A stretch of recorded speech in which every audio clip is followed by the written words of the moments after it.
سید سلیمان ندوی کہتے ہیں کہ اگر کسی کے ذمہ انصاف کا کام ہے، عدالتوں کا وہ جج ہے، قاضی ہے، یا پنچایتوں میں اس کو ثالث بنا کر، منصف بنا کر لے جایا جاتا ہے اور وہ یہ سمجھنا چاہتا ہے کہ انصاف کیسے کیا جائے، تو نبی پاک صلی اللہ علیہ وسلم سے زیادہ انصاف تو کسی نے کیا ہی نہیں۔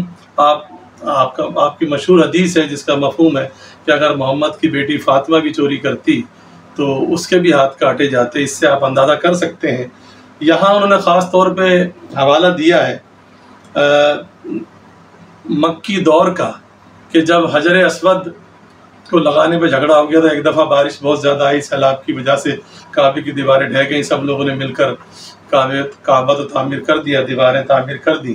یہ بات ذہن میں رکھی جائے کہ نبی پاک صلی اللہ علیہ وسلم کے اعلان نبوت سے پہلے بھی جو کعبے کے قریش تھے، کفار تھے، وہ کعبے کو مقدس ہی سمجھتے تھے۔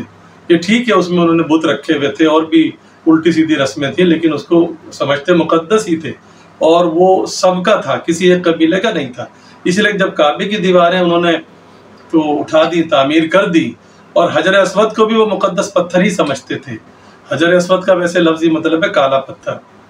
یہ وہ پتھر ہے جس کو چوما جاتا ہے حج میں بھی، عمرے میں بھی، ویسے بھی جس کے بارے میں مشہور ہے کہ یہ حضرت آدم علیہ السلام جنت سے لائے تھے۔ تو حجر اسود کو وہ قیمتی پتھر سمجھتے تھے۔ دیواریں تو انہوں نے بنا دی، اب حجر اسود کون نصب کرے، اس پر جو ہے جھگڑا ہو گیا اور تلواریں نکل آئیں۔ اس پر کسی نے مشورہ دیا کہ جو کل سب سے پہلے خانہ کعبہ میں داخل ہو اس کی رائے مانی جائے، اس کو جو وہ فیصلہ کرے۔ آپ صلی اللہ علیہ وسلم کی عادت تھی کہ آپ صبح سویرے خانہ کعبہ میں تشریف لاتے تھے، تو آپ وہاں آئے صبح صبح، سب لوگ دیکھ کر آپ کو دیکھ کر خوش ہو گئے، کیونکہ وہ آپ کو امین اور صادق تو مانتے ہی تھے، اور آپ نے نہایت انصاف سے کام لیتے ہوئے ایک چادر بچھائی، اس میں بیچ میں پتھر رکھا اور تمام قبیلوں کو نمائندگی دے دی۔ سب کے ایک بندے نے اس کا کونا پکڑا اور آپ نے اپنے دستے مبارک سے وہ پتھر، وہ مقدس پتھر خانہ کعبہ میں لگا دیا۔ اس میں حکمت بھی تھی اور عدل و انصاف بھی تھا۔ عدل و انصاف یہ کہ سب کی نمائندگی بھی ہو گئی، اور حکمت یہ تھی کہ ایک نبی کا لایا ہوا پتھر ایک نبی کے ہاتھوں ہی نصب ہونا اچھی بات تھی۔ اور آخری جملے میں ندوی صاحب غالباً کچھ لاشعوری طور پہ طنز کر گئے ہیں اور کہہ رہے ہیں کہ مدینہ کی کچی مسجد کے صحن میں بیٹھنے والے کو دیکھو۔ شاید ان کی مراد یہ ہو کہ جن کو انصاف کرنا ہوتا ہے ان کے لیے کوئی جگہ معنی نہیں رکھتی، چاہے وہ کچی مسجد کا صحن ہی ہو، اور جن کو نہیں کرنا ہوتا وہ عالیشان کوٹھی نما کمروں میں بھی اور ایئر کنڈیشن کمروں میں بھی انصاف نہیں کرتے۔ لیکن آپ صلی اللہ علیہ وسلم کی نگاہوں میں امیر اور غریب اور بادشاہ اور فقیر سب برابر تھے۔ اگلے پیراگراف میں پھر مثال بدل دی گئی ہے۔ ندوی صاحب کہتے ہیں اگر تم بیویوں کے شوہر ہو تو خدیجہ اور عائشہ رضی اللہ تعالیٰ عنہم کے مقدس شوہر کی حیات پاک کا مطالعہ کرو۔ اگر اولاد والے ہو تو فاطمہ کے باپ اور حسن و حسین کے نانا کا حال پوچھو۔ پھر مثال دی کہ اگر کوئی شوہر ہے، خاوند ہے، اور سمجھنا چاہتا ہے کہ اس کو اپنی بیویوں کے ساتھ کیسا سلوک کرنا چاہیے، تو اس کو آپ صلی اللہ علیہ وسلم کی سیرت سے سبق حاصل کرنا چاہیے کہ آپ نے عربوں کے دستور کے خلاف اپنی کسی بیوی کو، ہماری ماں ام المومنین کو کبھی نہ تو مارا، نہ اسے گالی دی، نہ انہیں ذلیل کیا۔ تو آج کے شوہروں کو بھی یہ کرنا چاہیے۔ اور اگر کوئی باپ ہے اور جاننا چاہتا ہے کہ بچوں کے ساتھ کیسا سلوک کرنا چاہیے، تو آپ اپنی اولاد کے ساتھ تمام ہی، خاص طور پہ یہاں ذکر ہوا ہے بی بی فاطمہ رضی اللہ تعالیٰ عنہ کا اور ان کی اولاد حسن و حسین کا، جن کو آپ اپنی آنکھوں کا تارا سمجھتے تھے اور ان کو جنت کے جوانوں کا سردار کہتے تھے، بے حد شفقت فرماتے تھے۔ مشہور روایت ہے کہ سجدے میں اگر حسن و حسین میں سے کوئی آپ کی پشت مبارک پر سوار ہو جاتا تھا تو آپ سجدے کو لمبا کر دیا کرتے تھے۔ مراد یہ ہے کہ باپ کو شفقت کا مظاہرہ کرنا چاہیے۔ اس کے بعد جملہ ہے غرض تم جو کوئی بھی ہو اور کسی حال میں بھی ہو، تمہاری زندگی کے لیے نمونہ، تمہاری سیرت کی درستی و اصلاح کے لیے سامان، تمہارے ظلمت خانے کے لیے ہدایت کا چراغ اور رہنمائی کا نور، محمد رسول اللہ صلی اللہ علیہ وآلہ وسلم کی جامعیت کبریٰ کے خزانے میں ہر وقت اور ہمدم مل سکتا ہے۔ تشریح ہم اس کی طرح کر سکتے ہیں کہ کوئی بھی شخص، خواہ اس کا کوئی بھی پیشہ ہو، کوئی بھی حیثیت ہو، اگر وہ اپنے لیے ہدایت، رہنمائی چاہتا ہے تو وہ ہدایت اور رہنمائی اس کو نبی کریم صلی اللہ علیہ وسلم کے اخلاق کے خزانے میں، کردار کے خزانے میں ہر وقت ہر لمحے دستیاب ہوگی، بشرطے کہ وہ تلاش کرے، بشرطے کہ وہ ہدایت چاہنے والا ہو۔ تو یہ اعزاز صرف نبی پاک صلی اللہ علیہ وسلم ہی کے پاس ہے اور کسی کے پاس نہیں ہے۔ اس کے بعد جملہ ہے، اس لیے طبقہ انسانی کے ہر طالب اور نور ایمانی کے ہر متلاشی کے لیے صرف محمد رسول اللہ صلی اللہ علیہ وسلم کی سیرت ہدایت کا نمونہ اور نجات کا ذریعہ ہے۔ اس میں بھی تقریباً وہی بات ہے کہ انسانوں کے کسی بھی طبقے سے تعلق رکھنے والا ہو، جو حق کی تلاش میں ہو، سچائی کی تلاش میں ہو، اپنے لیے مثال کی تلاش میں ہو، وہ مثال، وہ نمونہ، وہ صرف نبی کریم صلی اللہ علیہ وسلم کے پاس ہی ملے گی اور کہیں نہیں ملے گی۔ اس کے بعد پیراگراف ہے، اس میں ندوی صاحب نے بڑی دلچسپ مثال دی ہے۔ یہ ذہن میں رکھا جائے، میں بار بار اس لیے کہہ رہا ہوں، اصل میں یہ مضمون نہیں ہے، اصل میں یہ تقریر ہے، خطبہ ہے، لیکچر ہے، اسی لیے اس میں لوگوں کو سمجھانے کے لیے ندوی صاحب عام مثالیں دے رہے ہیں۔ اب بڑی دلچسپ مثال دی ہے، پیراگراف ہے جس کی نگاہ کے سامنے محمد رسول اللہ صلی اللہ علیہ وآلہ وآلہ وسلم کی سیرت ہے، اس کے سامنے نوح و ابراہیم، ایوب و یونس، موسیٰ اور عیسیٰ علیہ السلام سب کی سیرتیں موجود ہیں۔ اب یہاں پر آپ کو تھوڑی تشریح میں وضاحت کرنی پڑے گی کہ ان 6 انبیاء کرام کا جو ذکر کیا ہے، یہ اس بات ذہن میں رکھی جائے کہ نبی جو ہوتا ہے اپنے دور کا سب سے مکمل شخص ہوتا ہے اخلاق اور کردار اور سیرت کے لحاظ سے، جس پہ کوئی انگلی نہیں اٹھائی جا سکتی۔ اس کی سیرت میں وہ تمام خوبیاں ہوتی ہیں جو کہ ہونی چاہیے۔ یہ نہیں ہو سکتا کہ کوئی نبی عادل تو ہو لیکن صابر نہ ہو، یہ نہیں ہو سکتا کہ کوئی نبی بہادر تو ہو لیکن حکمت والا نہ ہو، جی نہیں، ہر نبی میں تمام خوبیاں موجود ہوتی ہیں۔ البتہ یہ ضرور ہے کہ بعض انبیاء کی کوئی 1-2 نمایاں خوبیاں ایسی ہیں جن سے وہ پہچانے جاتے ہیں۔ ندوی صاحب نے بھی صرف یہ مثالیں سمجھانے کے لیے دی ہیں۔ مثلا ہم تشریح میں اس طرح کریں گے، جو شخص بھی نبی پاک صلی اللہ علیہ وسلم کی سیرت کا مطالعہ کر رہا ہے، اسے آپ کی سیرت میں صرف آپ کی سیرت نہیں ملے گی، بلکہ اب جتنے بھی انبیاء ہیں ان کی کوئی ایک آدھ مثال لے لیجئے، بلکہ اسے آپ کی سیرت میں نوح علیہ السلام جیسی آپ ان کی لے سکتے ہیں استقامت، آپ نے 950 سال تبلیغ کی، مستقل مزاجی کہہ لیجیے یا استقامت، وہ ملے گی۔ ابراہیم علیہ السلام کا قربانی کا جذبہ ملے گا، اثار کہہ لیجیے، وہ ملے گا۔ ایوب علیہ السلام کا صبر مشہور ہے ہی، آپ کو وہ ایسا ہی صابر پائیں گے جیسے ایوب علیہ السلام کے اندر صبر تھا۔ یونس علیہ السلام کا آپ بھروسہ کہہ لیجئے، تقویٰ کہہ لیجئے، توکل کہہ لیجئے کہ مچھلی کے پیٹ میں بھی اللہ تعالیٰ کی ذات پر مکمل بھروسہ تھا، یہ بھروسہ آپ صلی اللہ علیہ وسلم کو بھی تھا۔ موسیٰ علیہ السلام کا جلال، روب اور دبدبہ مشہور ہے، آپ صلی اللہ علیہ وسلم کا جلال اور روب دبدبہ بھی تھا۔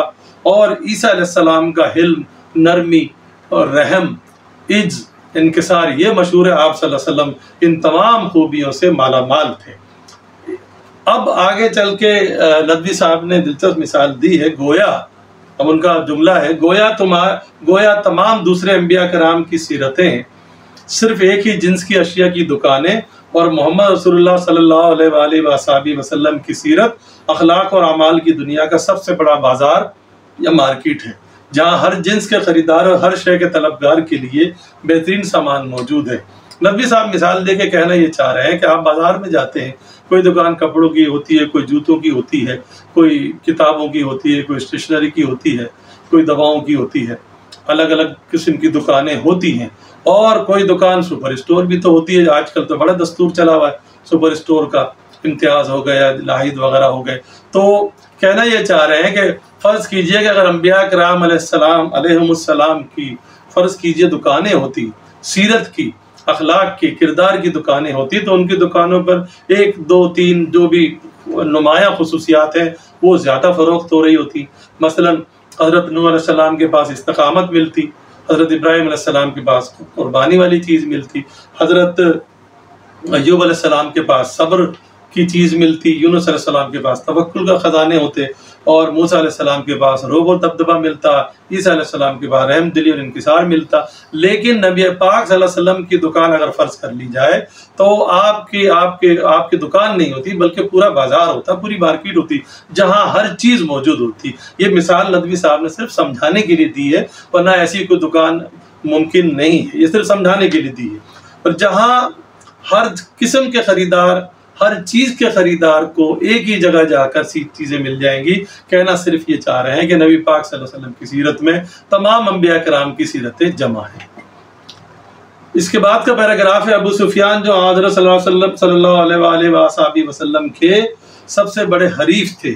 فتح مکہ کے دن وہ حضرت عباس رضی اللہ تعالیٰ عنہ کے ساتھ کھڑے ہو کر اسلامی لشکر کا تماشا دیکھ رہے ہیں۔ آپ اس طرح شروع کر سکتے ہیں تشریح کہ ابو سفیان رضی اللہ تعالیٰ عنہ جو بعد میں ایمان لائے، اس وقت مکے کے سردار تھے۔ جب فتح مکہ ہو رہا تھا، جب فوجیں آ رہی تھی، تو آپ نبی کریم صلی اللہ علیہ وسلم کے چچا حضرت عباس رضی اللہ تعالیٰ عنہ کے ساتھ پہاڑ کی چوٹی پر کھڑے ہو کر اسلامی لشکر کو آتا ہوا دیکھ رہے تھے۔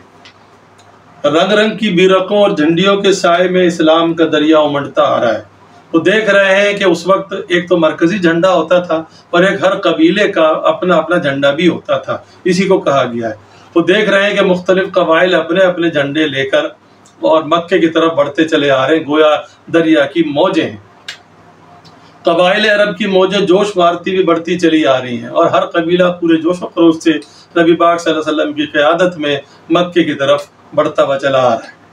ابو سفیان کی آنکھیں اب بھی دھوکہ کھاتی ہیں۔ یہاں ہم لکھ سکتے ہیں ابو سفیان اب بھی نہیں سمجھ سکے یہ جو شان و شوکت ہے یہ کس کی شان و شوکت ہے۔ وہ حضرت عباس سے کہتے ہیں کہ عباس تمہارا بھتیجا تو بڑا بادشاہ بن گیا۔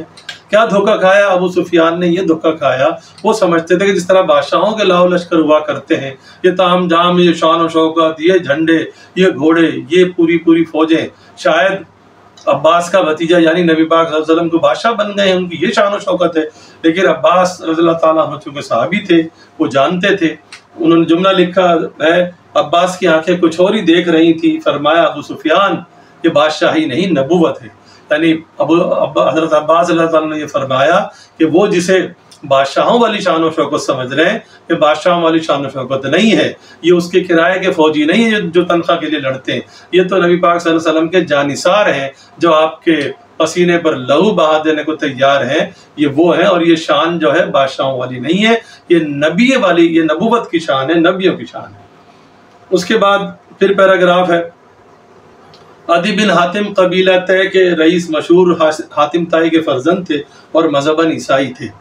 آپ اس طرح شروع کریں گے کہ عدی بن حاتم رضی اللہ تعالیٰ عنہ جو بعد میں مشہور صحابی ہوئے، جب وہ ایمان نہیں لائے تھے تو وہ نبی پاک صلی اللہ علیہ وسلم کی خدمت میں حاضر ہوئے آپ کا جائزہ لینے کے لیے۔ آپ مشہور سخی حاتم طائی کے بیٹے تھے۔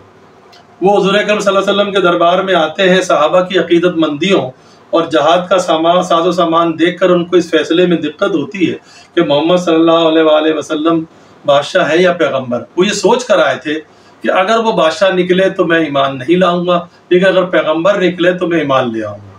وہ عیسائیوں کے عالم تھے۔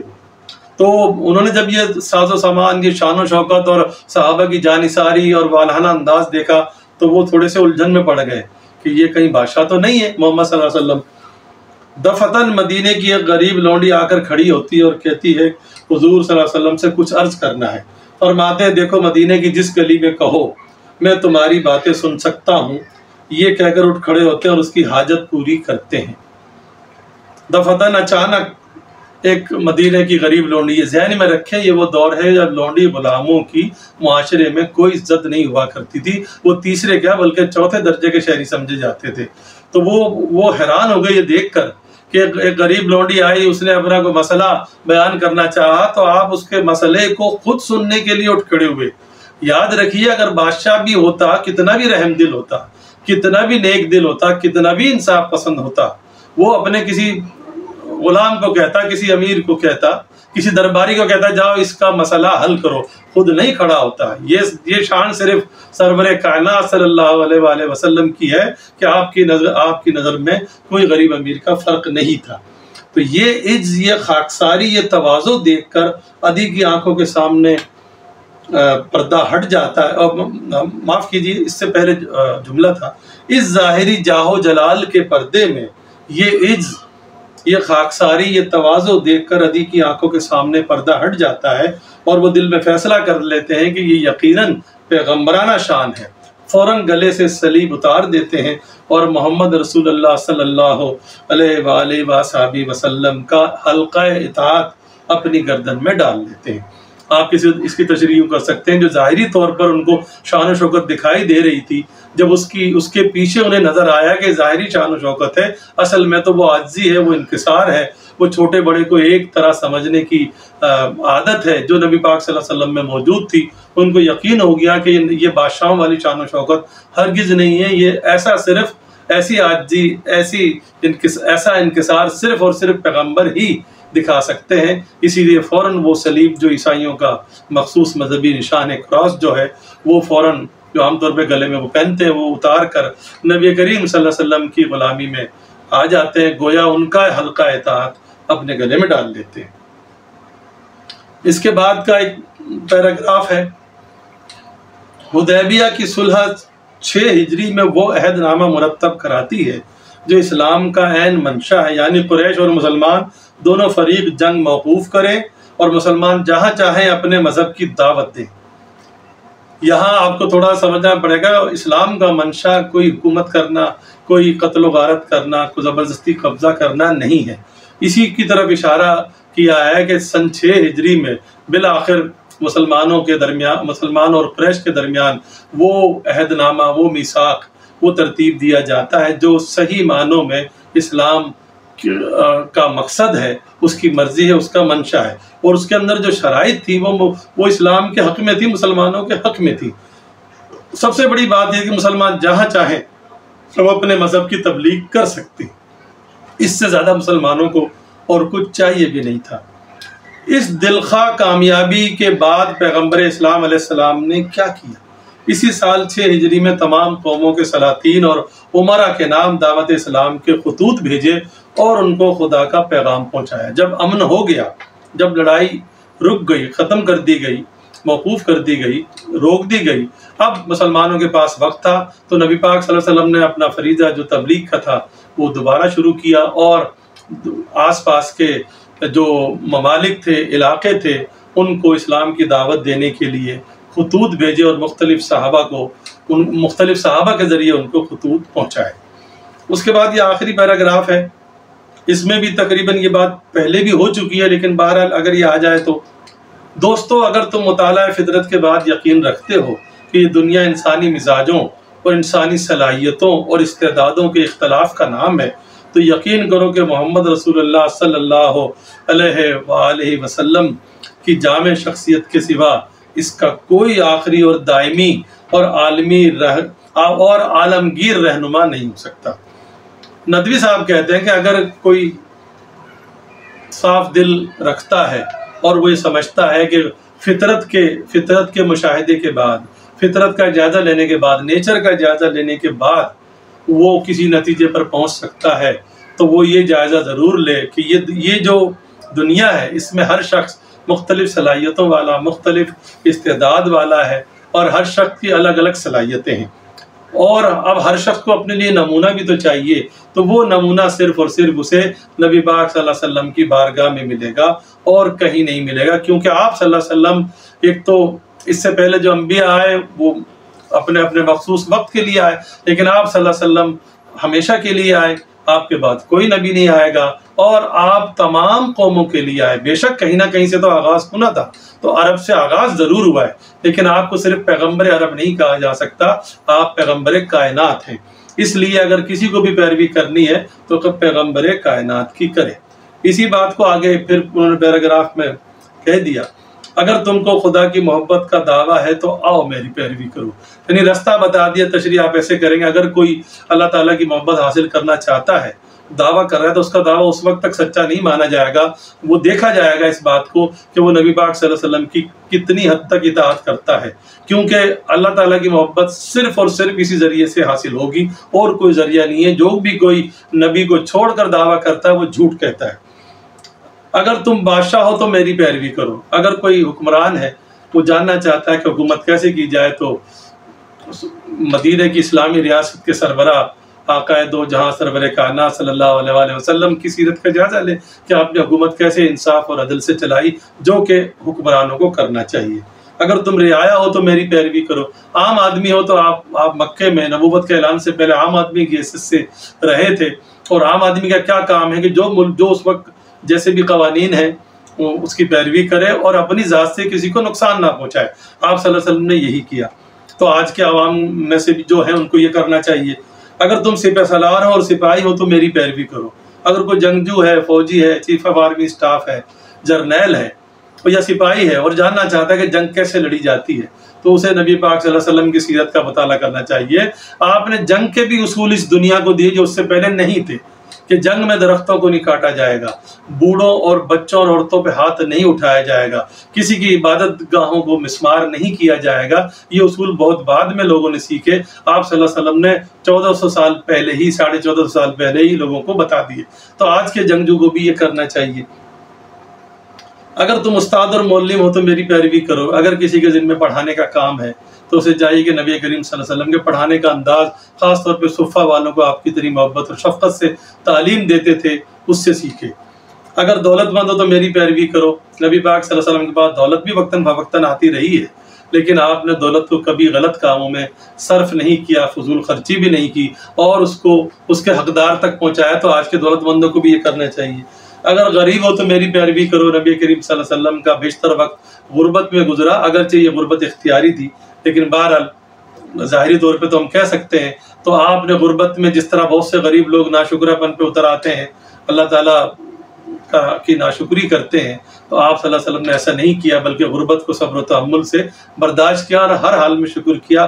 آج کے غریب کو بھی یہ کرنا چاہیے۔ اگر بے کس اور مظلوم ہو تو میری پیروی کرو۔ نبی پاک صلی اللہ علیہ وسلم سے زیادہ مظالم کسی نبی پر نہیں ڈھائے گئے، لیکن آپ تمام تر ظلم کے باوجود، بے سہارا ہونے کے باوجود، آپ جو اپنا نظریہ تھا، جو مشن تھا آپ کا، آپ اس پر ڈٹے رہے، جمے رہے۔ تو یہ بھی آج کے مظلوم اور بے کس کو سیکھنا اور سمجھنا چاہیے۔ اگر تم خدا کے عابد ہو تو میری پیروی کرو۔ نبی پاک صلی اللہ علیہ وسلم عبادت گزار بھی سب سے زیادہ تھے، حتیٰ کہ آپ کی پنڈلیاں سوج جاتی تھی، آپ رات رات بھر عبادت کرتے تھے۔ تو اگر کسی کو اتباعی کرنی ہے، اطاعت ہی کرنی ہے، تو آپ صلی اللہ علیہ وسلم کی، بلکہ یہ کہا بھی گیا کہ آپ اتنی عبادت کیوں کرتے ہیں، کیا آپ بخشے ہوئے نہیں؟ اس کی میں مفہوماً بتا رہا ہوں۔ تو آپ صلی اللہ علیہ وسلم نے جواب دیا، مفہوماً میں عرض کر رہا ہوں کہ کیا میں اللہ کا شکر گزار بندہ نہ بنوں؟